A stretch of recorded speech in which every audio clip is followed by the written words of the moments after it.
tomorrow's PlayStation 3 launch. It marks a new era in gaming with lifelike graphics and motion sensing controls. Be able to pick up your Xbox 360. We got truckloads and truckloads. Yeah, no one will leave without wanting an Xbox and needing one. The lights are out and the doors are closed at this location, but just check out this lineup of customers just waiting for the crack of dawn. That's when 21 PS3 consoles will hit store shelves, and despite the weather, they say it's worth the overnight wait. Games, probably about 20 titles on hand tomorrow. All the games and accessories you'll be able to get as well, too. I can't wait myself to play Tiger Woods. That's my game. As the event went through the night, more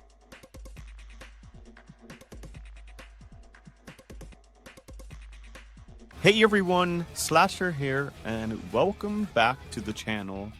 The 2010s were the height of console wars. PlayStation 3 versus Xbox 360. A fierce battle where Sony was pushing to overcome its pricey launch and Microsoft was flexing the 360's early market lead and Xbox Live supremacy. Exclusives were the ammo, the games that made you choose a side. Today, we are diving into the top 10 console-only exclusives from that era, specifically for the PS3 and Xbox 360. These are the games that defined the generation, the ones you could only play if you had one of these bad boys hooked up to your TV. We're talking originals and exclusives that didn't jump ship to PC or other platforms right away, at least not during the 2010s. I've scoured the libraries of both systems to bring you a mix of heavy hitters and hidden gems. So, grab your controller and let's get started with number 10. Coming in at number 10 is Gran Turismo 5 for the PS3, released in November 2010.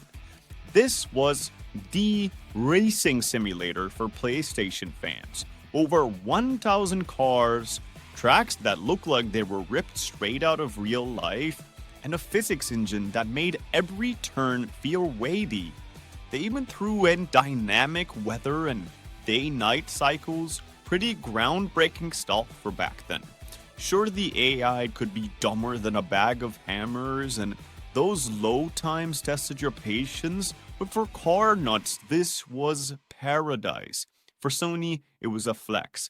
PS3's raw power pushed visuals that the 360's Forza couldn't quite match at the time. Launched when the PS3 was finally hitting its stride after a rocky start, the buzz was huge. Car fans lost their minds over the detail. It gave PS3 a high-end exclusive to counter Xbox's racing scene, cementing Sony's rep for technical showcases. At number 9, we've got Forza Motorsport 4 for the Xbox 360, hitting the streets in October 2011. This was Microsoft's answer to Gran Turismo, and man, did it deliver. Over 500 cars, gorgeous tracks, and the Auto Vista mode, where you could drool over every detail of your ride with Jeremy Clarkson narrating. Chef's kiss.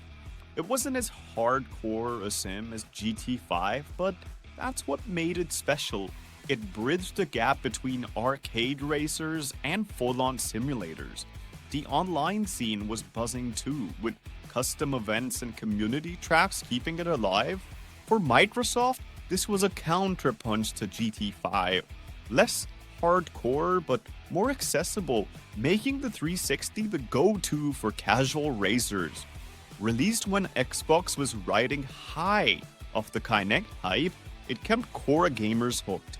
The buzz was electric, with fans praising its polish over the PS3's racer. Moving up to number 8, it's Heavy Rain for the PS3, released in Feb 2010. This game was like playing a crime thriller movie.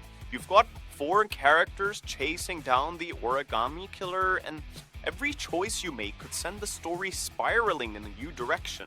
The motion capture tech gave it a cinematic vibe that was ahead of its time, even if the controls felt like you were wrestling a shopping cart. The writing had its cheesy moments. Looking at you, Jason. but it tackled heavy themes and made you feel the weight of your shoulders. It was a PS3 exclusive win, showing off Sony's focus on mature storytelling that Xbox lacked early in the decade. Dropped when PS3 was clawing back from Xbox 360's dominance, it generated massive hype for its bold narrative. Gamers were obsessed with debating endings. It helped Sony carve out a niche for prestige exclusives, setting the stage for future hits. Jason! Watch it! Jason!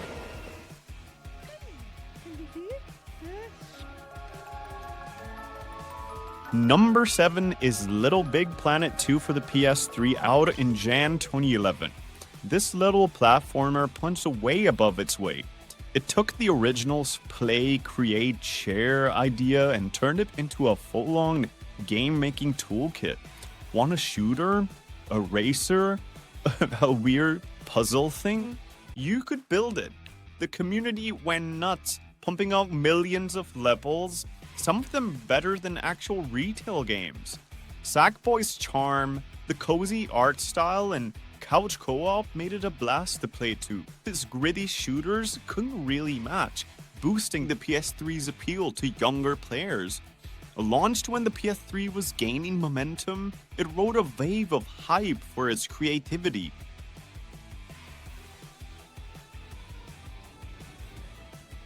At number 6, we've got Journey for the PS3, released in March 2012. Calling this game, well, a game almost feels wrong. It's more like a meditative experience. You're this robed figure trekking through a desert toward a glowing mountain. No words, no HUD, just vibes. The visuals are jaw-dropping, and that soundtrack, hauntingly beautiful. Then there's this twist. You bump into other players online, but you can't chat. Just sing little notes to each other. It's this weird magical connection with a stranger that you'll never really forget.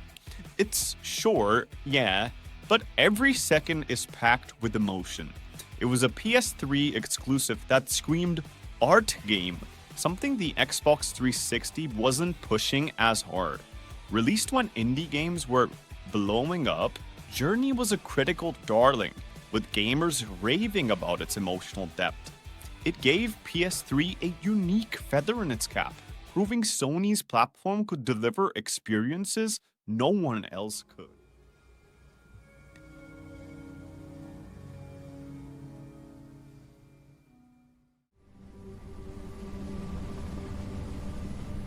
Number 5 is Halo Reach for the Xbox 360, dropping in September 2010.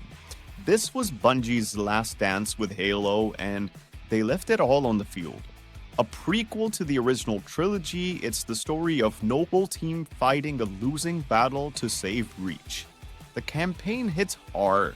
Those moments of sacrifice, they still get me. Gameplay-wise, it brought armor abilities like jetpacks and holograms, shaking up the Halo formula without breaking it. Multiplayer was at peak Xbox Live, with invasion mode and forge maps keeping you hooked. For Microsoft, this was a juggernaut.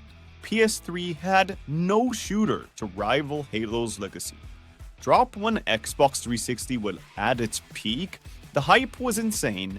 Fans even camped out for midnight launches.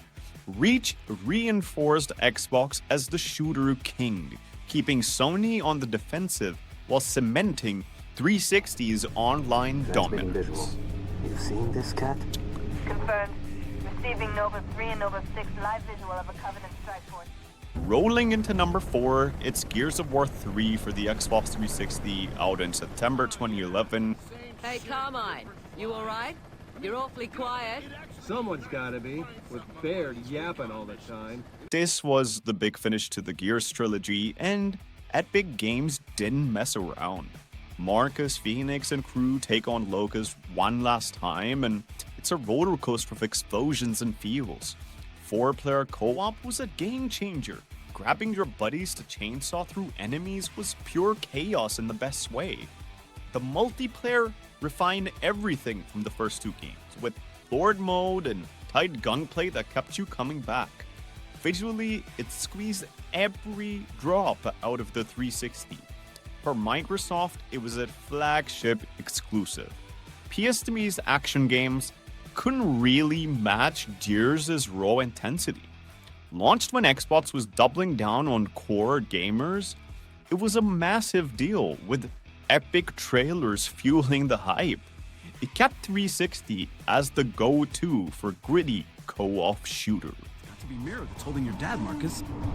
And now she knows I'm coming for him.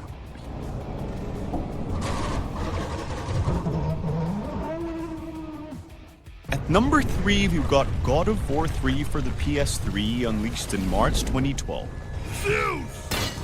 Your son has returned. I bring the destruction of Olympus! Kratos doesn't play nice, and this game is him at his angriest. It's the climax of his Greek mythology rampage, taking down gods like Poseidon and Zeus in fights that made your jaw drop. The scale is insane. Climbing titans, ripping heads off, it's a real power trip. Combat is smooth as butter, with those blades of chaos and the PS3 so hard you'd think it'd melt. Sure, the story's simple, angry man kills everyone, but it's delivered with such bombast you don't care.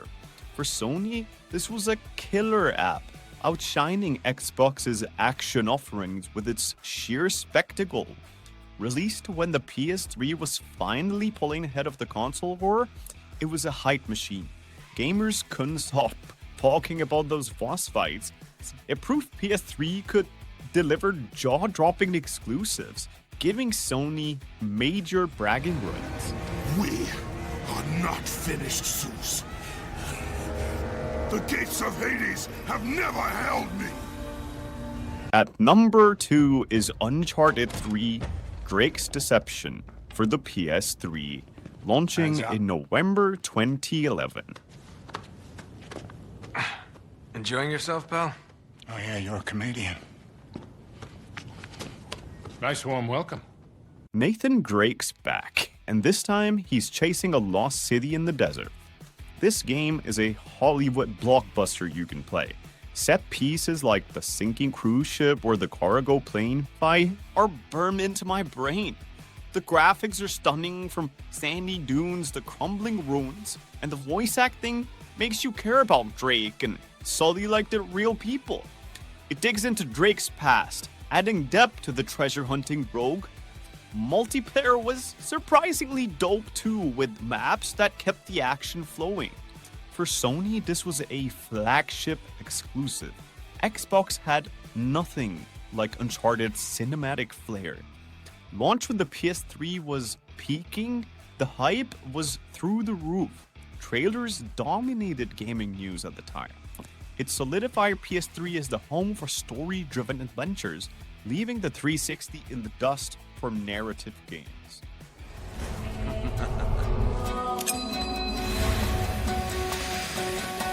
Helmet! Come back here, you son of a bitch!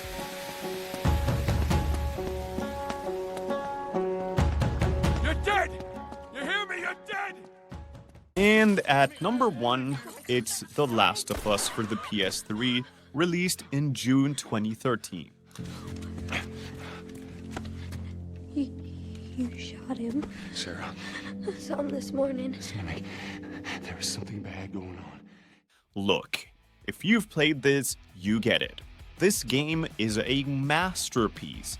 Naughty Dog built a post-apocalyptic world that feels alive, or at least as alive as a fungal zombie nightmare can be. Joe and Ellie's journey is the core, a bond that grows from survival to something deeper. The gameplay's brutal.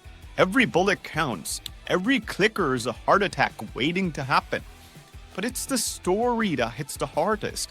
Loss, hope, and what it means to be human.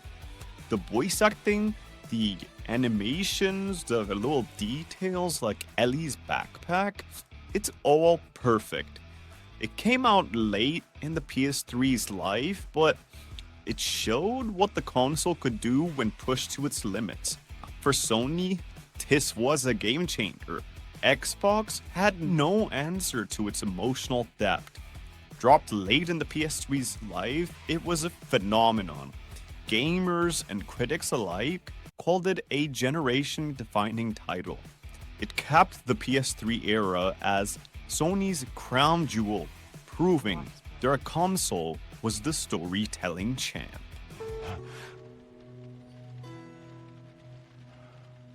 You mumble in your sleep. I hate bad dreams. Yeah, me too. So, there you have it, folks. The top 10 console-only exclusives from the 2010s for the PS3 and Xbox 360.